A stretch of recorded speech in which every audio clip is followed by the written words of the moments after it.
ఈ రోజే డౌన్లోడ్ చేయండి. మీ ఫేవరెట్ షోస్ చూడండి. పల్లవి అమ్మా నాన్నల్ని కూడా పిలిచేస్తే వాళ్ళ సమక్షంలోనే ముహూర్తాలు పెట్టుకోవచ్చు. పల్లవి అమ్మ నాన్నలు ఇక్కడ దగ్గరలోనే ఉంటారు కదా, ఫోన్ చేస్తే 2 నిమిషాల్లో వచ్చేస్తారు మమ్మీ. అత్తయ్య గారు పిలవమంటుంది కన్న తల్లిదండ్రుల్ని, పెంచిన వాళ్ళని కాదు.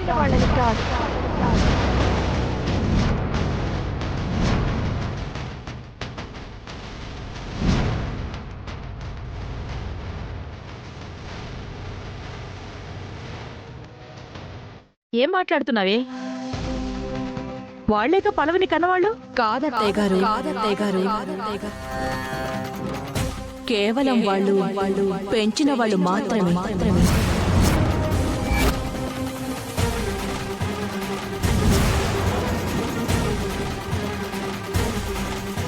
ఏం పల్లవి, నేను చెప్తోంది నిజమే కదా?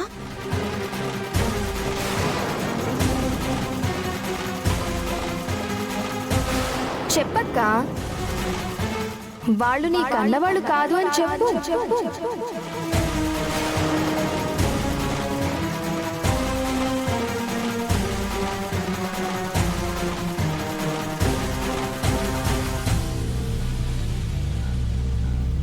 అవును.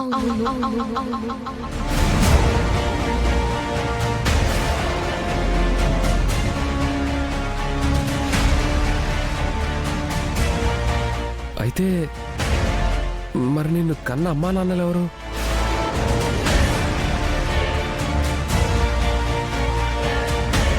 అదమ్మా పరిస్థితి.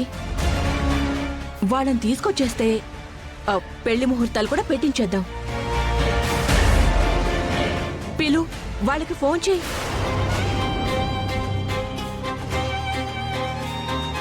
ఏంటి, వాళ్ళ ఫోన్ నెంబర్ కూడా నీ దగ్గర లేదా? లేకపోతే వాళ్ళెవరో కూడా నీకు తెలీదా? తెలీదని ఎందుకు అనుకుంటారా ఆంటీ? తెలిసినా చెప్పడం ఇష్టం లేక చెప్పట్లేదేమో.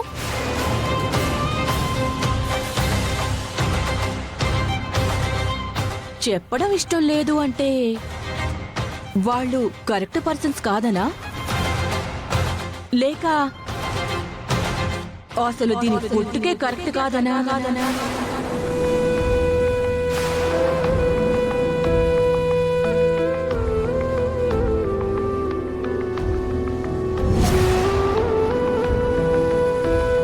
ఏయ్, ఏం మాట్లాడుతున్నావే?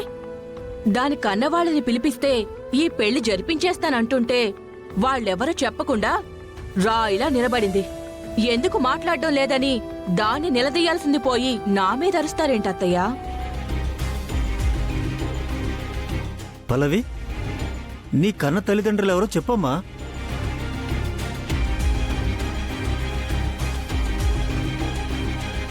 ఇంతమంది అడుగుతున్నా సైలెంట్ గా ఉంది అంటే ఏదో బలమైన కారణమే ఉండుంటుంది.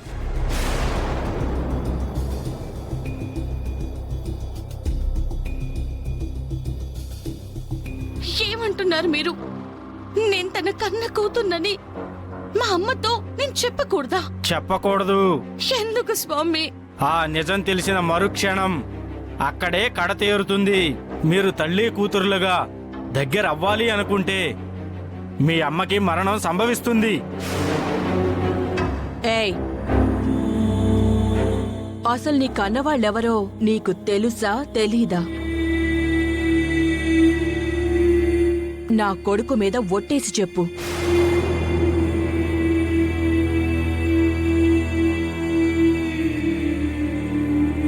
తెలుసు.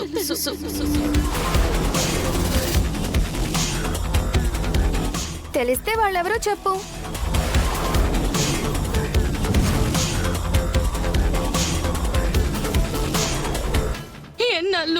ఎన్నాళ్ళు స్వామి నేను మా అమ్మకి నిజం చెప్పకూడదు? మీలో ఒకరు మరణించేంత వరకు ఈ రహస్యంగానే ఉండిపోవాలి. చెప్పడం లేదంటే వాళ్ళు 10 మందిలో చెప్పుకోలేని మనుషులై ఉండొచ్చు. ఏదో తప్పు చేసి నీచమైన బతుకుతూ ఉండుంటారు. ఆపండి, ఆపండి, ఆపండి.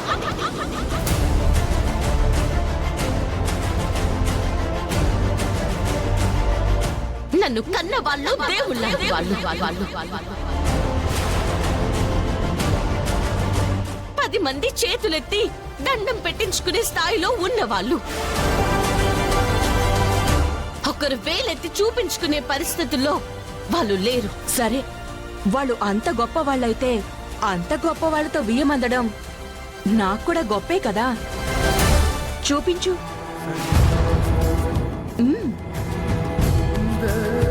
ఏంటి బస్తీలో ఉన్న వాళ్ళు నీ కన్నవాళ్ళు కాదు అని మాకెలా తెలిసింది అనుకుంటున్నావా? ఇందాక వాళ్ళొచ్చి ఈవిడ గారితో బయట మాట్లాడుతూ ఉంటే నేనే విన్నాను మావయ్య గారు.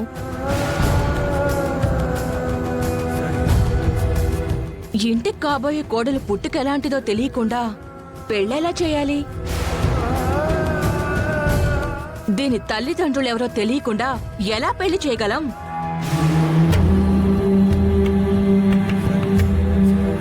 వాళ్ళు లేరు తెలీదు అంటే అదొక పద్ధతి.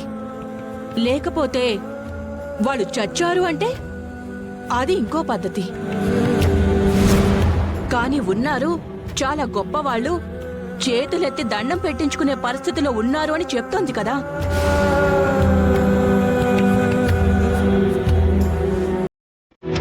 కాబట్టి వాళ్ళు ఎవరో నాకు తెలియాలి. వాళ్ళు నా ముందుకి రావాలి. ఈ పెళ్లికి ముహూర్తాలు పెట్టాలి అంటే వాళ్ళు కూడా ఉండాలి.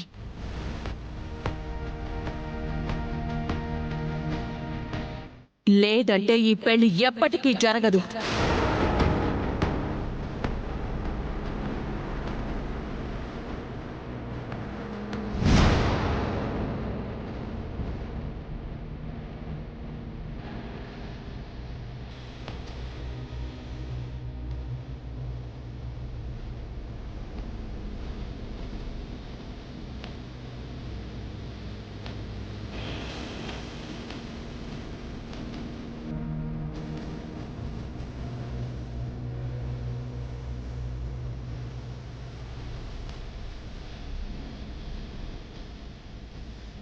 మమ్మీ సడన్ గా ఈ ట్విస్ట్ ఏంటి మమ్మీ? వాళ్ళెవరో తెలియకపోతే ఈ పెళ్లి జరగదని డిసప్పాయింట్ అయ్యావా? బా పెళ్ళి ఆగిపోతే హ్యాపీగా ఫీల్ అవుతాను కానీ డిసప్పాయింట్ ఎందుకు అవుతాను? కాకపోతే వాళ్ళు పల్లవిని ఎంతో కష్టపడి చదివించారు మమ్మీ. వాళ్ళంటే పల్లవికి ఎంత ఇష్టమో నాకు తెలుసు. అలాంటి వాళ్ళు తన తల్లిదండ్రులు కాదంటుంటే దాని గురించి ఆలోచించాల్సింది పల్లవి బావ గారు. మీకెందుకు టెన్షను? లైట్ తీసుకోండి.